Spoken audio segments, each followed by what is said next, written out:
Today's topic is going to be really one of my favorite things to educate and to talk to with females and mamas who are on a health and weight loss journey, because we have this idea and this understanding that we think we know about how to help ourselves lose weight, and we really self-sabotage and shoot ourselves in the foot. And I cannot wait to dive into this topic because there are some crucial things that we are doing that I chronically see people do when they come into my world. When I help them with their health and their weight loss, this is one of the biggest things that I see. And here's the thing, it has to do with under eating. But what I want to share with you today is that we can't go, oh, I'm under eating, and then put ourselves in a surplus or even at maintenance, because we won't see the things that we want to see. So I want to help you kind of understand your metabolism a little bit today so that you can start to take steps and move in the direction of rehabbing it and getting yourself into a much better position than you were before you started doing something about your health and your nutrition. I can see there is a few people on here. Make sure that you say hello in the chat so that I can see you, so that I can pop in and answer any questions that you might have and just kind of see what's going on and what you're doing. All right, mama. So before we dive into the 3 tricks that you can use to get your metabolism going again, I want to talk a little bit about what metabolism really even is. Okay. So scientifically speaking, your metabolism is what controls how much energy your body burns. That's what your metabolism does. It controls how much energy your body burns. Okay. So if you've ever been on a diet, then you know what it's like to hit a plateau. It's so frustrating when you're cutting down food and cutting down food and cutting down food and increasing exercise and working out harder and working out more days, and your body simply refuses to lose weight. There's a disconnection in our metabolism when this happens, right? This plateau or stall is what I hear people call it a lot of times. And our weight loss usually happens because your metabolism has slowed down. But the amazing thing, you guys, is that you may not realize you can boost your metabolism without pills, without shakes. I literally help people do this all the time with everyday foods. There's just a little bit of knowledge and understanding that you have to have about who you are in your nutrition so that you can boost your metabolism, start getting it to burn hot again and shift in the different direction, right? So I'm going to share with you today 3 metabolism boosting tricks that can help you lose weight again, that can get you off of that plateau or that stall. Okay. So your metabolism measures how much you're taking in and how much you're putting out, and it tries to burn calories at a rate that will keep you alive. Notice I didn't say at a rate that will help you lose weight or lose body fat. Unfortunately, our bodies think that keeping us simply alive is job well done and enough. Our body, our metabolism does not care about bikini season. It doesn't care about tank tops. It doesn't care about shorts. It doesn't care about cellulite. All it cares about is keeping you alive and in homeostasis. Okay. But just because your metabolism chooses how much to burn doesn't mean that you're at its mercy. There are simple things that we can do to keep our metabolism burning at a rate that you're happier with. Okay. So your metabolism is never broken. Okay. So I have a lot of people that come to me and they're like, I'm just broken. It doesn't work. It's never going to work again. It works for everybody else. It doesn't work for me. And the truth is, your metabolism is not broken. It simply needs a pick-me-up. And sometimes that's what I'm going to, and sometimes that's what we need. And that's exactly what I'm going to show you how to do. And hey, Sheila, I can see you in here, Sheila. Hey, what's going on, sister? So metabolism boosting number 1, move your body. Okay. We all know this. All right. Exercise, move your body. It's so good for your metabolism. But a lot of us think that we have to go from doing nothing, not moving your body, to being a CrossFit competitor. And that is simply not the truth, right? We just need to start moving our bodies, right? And our metabolism will increase its rate at which it burns energy when we start moving our body, right? This will boost our metabolism by increasing our movement. And one of the absolute best ways that you can move your body is to simply start walking. Almost everyone can walk. Everyone, even when I had COVID and I did not feel good, I still went for walks. Every day I went on a 3-mile walk. Now listen, sometimes when you're sick, I know that's not possible, or right after knee surgery or stuff like that. But for the most part, all of us can commit to walking, right? And it's 100% free. And a lot of people don't realize just how beneficial walking is. Here are just a few ways that walking can improve your health. It improves cardiovascular health. It manages and conditions our heart disease, high blood pressure, cancer, and type 2 diabetes. It can literally be a factor in reversing some of those. It improves muscle endurance and obviously heart endurance, and it increases our energy levels. It strengthens our immune system, improves our mood and cognition and our memory and our sleep. I mean, those that I've listed alone are incredible, but it also strengthens bones and muscles. So if you are currently somebody who's like, listen, I hate exercise. I don't want to go to the gym. I don't want to do group fitness. I've been sitting on my couch for 2020, 2021, and it's not going to happen. Mama, just start with a walk. If you've never walked before, start with 5 minutes. If you walk every day for 10, go to 20, right? Start simple and walk, right? A simple 5 to 10 minute walk can help you not only lose weight, but it's not strenuous on your body. It's not going to break you down. It's a really great form of exercise, right? And cardio is a great way to increase your heart rate and your metabolic rate. But I would love, love, love to see some of us get into resistance training and weight training, right? But if you are somebody who doesn't like to work out, start super simple. Let's go on a walk, okay? Walk around your house, walk around your neighborhood, move your body, boost your metabolism. All movement counts, not just heavy weight training and lifting. All movement counts, okay? Not just exercise or group fitness. Another great way, of course, to boost your metabolism is to get into weight training and strength training and increase your metabolism that way as well, right? So strength training will help you burn more calories long-term than cardio training. During cardio training, when you burn calories, you burn them right away, and then they stop when you're done training, right? When you're done doing the cardio. When you do resistance training and weightlifting, that metabolic burn continues for up to 2 to 3 days of burning, right? So strength training is always a really great way to boost your metabolism and to increase your muscle mass. And we know when we have more muscle mass on our frame, our caloric ceiling rises. And of course, muscle weighs more than body fat. And now we are strengthening all kinds of different things inside our internal systems, right? But I want you to take yourself where you are. So if you're going from couch potato to something, let's start with walking. If you've already got a really solid walking routine in your life, then let's go into some resistance training. If you're really good at resistance training, then let's go into some weight lifting, okay? So there's different levels of difficulty that we can increase ourselves up to, okay? Cardio and strength training are both helpful in weight loss and kickstarting your metabolism. This is why exercise needs to be a part of your healthy lifestyle, but it doesn't have to be anything crazy that flips your world upside down, okay? Metabolism boosting tip number 2, sleep more, less stress. I have to take a deep breath for this one because this one is hard for me, you guys. Listen, we live in a fast-paced world. There's a lot of stress and a lot of things going on in our world. And sometimes I find myself sleeping less and stressing way more, but I want you to reverse that. Sleep more and stress less, right? Both have a direct effect on our weight gain and our weight loss and our metabolism, which is why we need to make sure that we address both if we're feeling stuck in our health and our weight loss, right?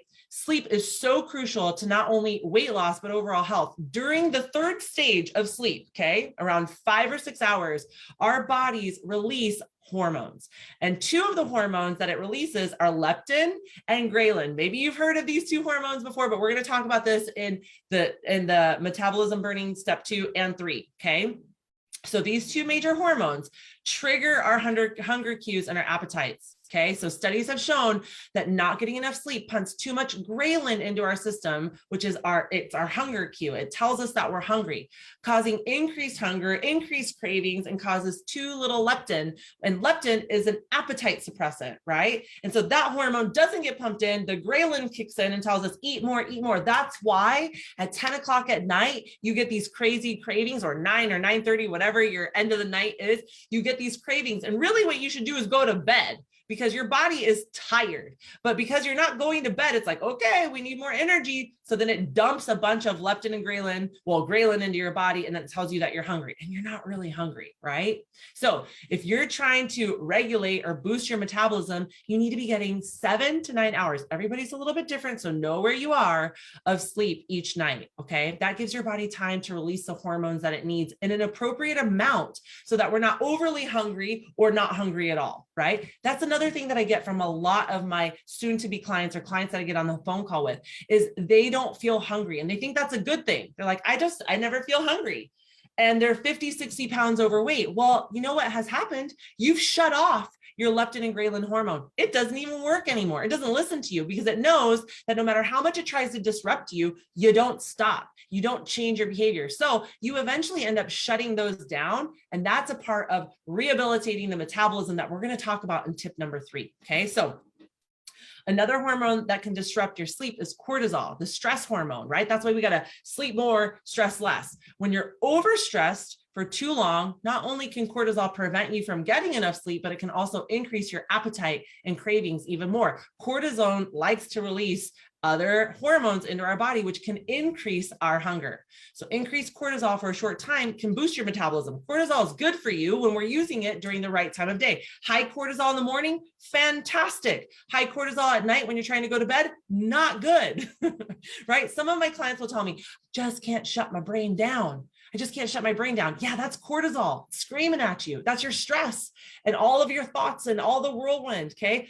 Quick little tip. Okay. Get out a journal, brain dump every thought that is going on in your head. Get it out on a piece of paper. Watch how you can switch things around. Okay. So when you're chronically stressed, it slows the metabolism down as a part of the fight or flight response. Okay, so we have to manage our stress. Stress and sleep are intertwined, and you must have tools to help you lower your stress so you can get quality of sleep. Having a bedtime routine that includes stress-reducing activities is a fantastic way to lower your cortisol and to get to bed on time and to lower your cravings, right? So how do we do that?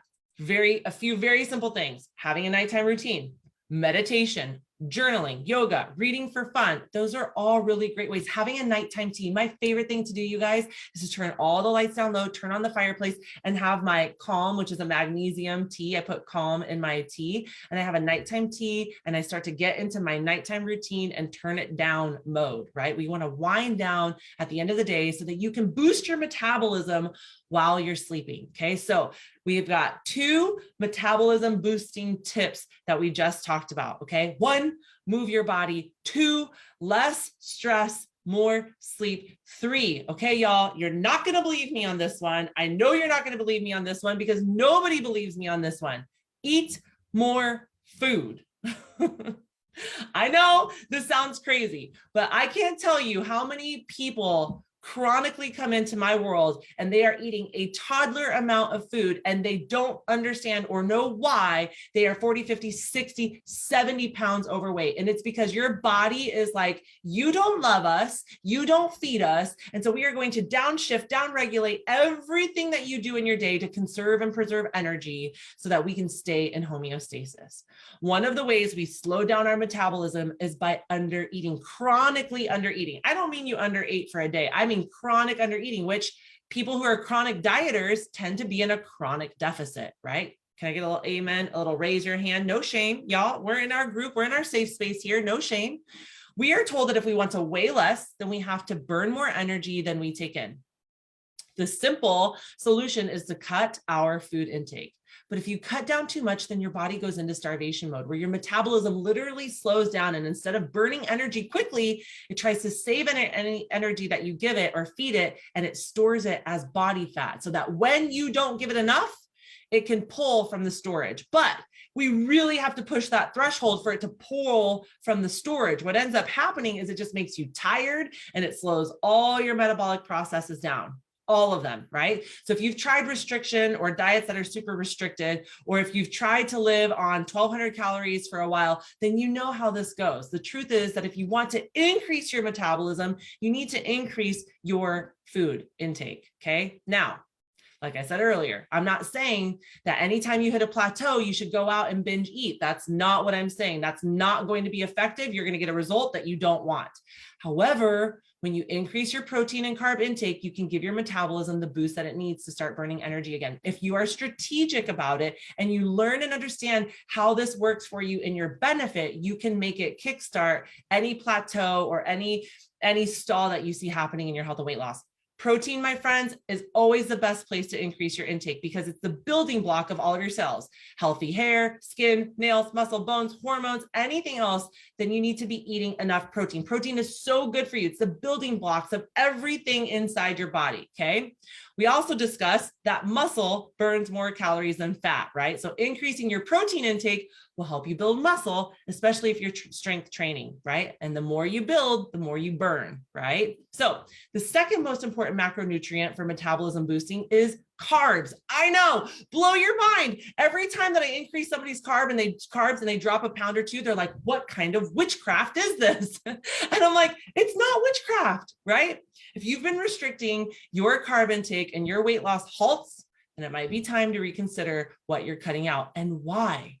Listen, mama, carbs are the body's first form of energy. And without enough of those carbs in your body, it will hold on to whatever you give it for dear life. You'll get brain fog. You'll have that afternoon headache. You'll have the afternoon tired, right? In my Macros Made Easy program, when I'm working with my mamas and they're stuck at a weight for a minute, I'll give them refeed meals or I increase their carbs for a meal or two. And then a few days later, their weight will start to dip again. It surprises them every single time. But by upping your carbs and reintroducing them, your body pumps out more leptin, that appetite suppressant hormone that we talked about, right? That leptin is telling us like, we're good, we're satisfied, we're okay, we're past homeostasis, we can rock and roll. And it realizes that it can release the stored energy, fat, because new energy is coming in and then you start to lose weight again, right? We're so conditioned to believe that carbs will make you fat. We're so conditioned to believe that eating 1,200 calories or below is the only way to lose weight. But when we eat the right way, when we understand what our body needs, when we understand how to get to where we want to go, when we understand the value and the quality and the framework of our food, we can eat carbs, we can eat fat, we can have an adequate amount of protein, and we can start to feel really good in the skin that we're in. It's important to choose quality carbs when we're eating carbs, right? We don't want to eat all this processed junk. And if we eat all the processed junk, then our fat's going to go through the roof. So we want to stick to whole foods and carbs that are higher in fiber. Those are going to be the best options to increasing our metabolism, right? So those are going to be things like whole wheat and fruits and vegetables and dark leafy greens, right? Processed foods can do the same thing, but not as efficient. We're missing the micronutrients to those carbs versus when we eat whole foods, we get macros and micros, and that's the way that we want to do it, right? Your metabolism plays an important role in your health and your weight loss journey. Don't become a victim to it. You have the power to live a healthy life if you invest in learning about it. That's why in my Macros Made Easy program, I don't just help you lose weight for a minute. I educate you, teach you, grow you, show you, help you understand who you are in your nutrition so that you can be the boss of your own journey, the boss of your own nutrition. I can teach you how to eat healthy and increase your metabolism without giving up your favorite foods. I get the pleasure of watching that happen all the time. And it's really hard concept for people to wrap their brain around because they're like, how can I eat those foods and still lose weight? Well, mama, let me show you the quality and the value and what you have in your hand and how to play your cards, right? So if I could show you how to boost your metabolism, I would love the honor and the pleasure of doing just that. Mama, that's what I have for you today. I'm so excited to pop in here and drop a few little nuggets in on your world about your metabolism. Listen, if anything that I shared with you, you're like, oh gosh, metabolism, like you're blowing my mind, eating more food, eating carbs. Are you serious? Is this real? I would love for you to drop below. I'm in. Drop below. I'm in. I will start a conversation with you. We'll talk about what I do, how I can help you. If it's a good fit for you, if it is, we'll rock it out. If it's not, then I will point you in a direction that you need to go. Okay. I was so happy to hop in here and chat with you guys about this. It truly is magic. What I get to watch all of my clients do, to show up, to eat more food, to understand who they are in their nutrition, and to stop falling victim to all of these dietary rules and restriction and cookie cutter ideas that do not suit them. Watch them step into their power and get to where they want to go. It's one of my favorite things. I love doing it. I'm so passionate about it. I love showing mamas how to get to where they want to go. And if that's something that you want, you and I need to chat. All right, y'all, that's what I have for you. Until I see you next week, be well. We'll talk soon. Bye-bye for now.